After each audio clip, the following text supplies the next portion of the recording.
Hi all, welcome to Shenba Nivas. இன்றைக்கி ஒரு super ஹெல்த்தியான ஒரு மில்க் ஷேக் ரெசிபி தான் பார்க்க போகிறோம்.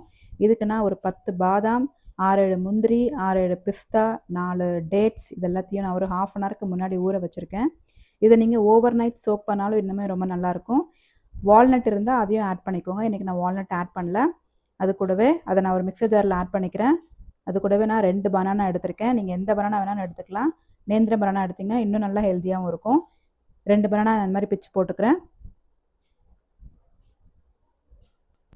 ரொம்பவே ஈஸியாக செய்யக்கூடிய ஒரு ஹெல்த்தியான ட்ரிங்க் அப்படின்னா இது கண்டிப்பாக சொல்லலாம்.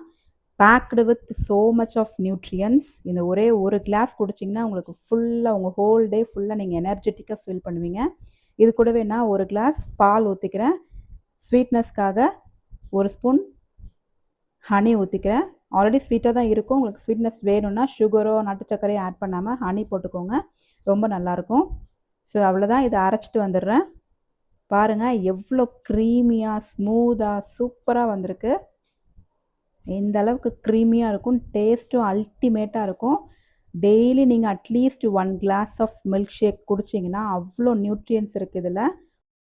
இன்றைக்கி பிரேக்ஃபாஸ்ட்டுக்கு பன்னீர் ஸ்டஃப்டு பராத்தாவும் இந்த ஒரு glass milk shake with 1 cup of papaya பிரேக்ஃபாஸ்ட்டாக எடுத்துக்கிட்டேன். ரொம்பவே நல்லா இருந்துச்சு, ஸ்டமக் ஃபில்லிங்காகவும் இருக்கும். அடுத்து வேறொரு ரெசிபியோடு பார்க்கலாம். தேங்க்ஸ் ஃபார் வாட்சிங்.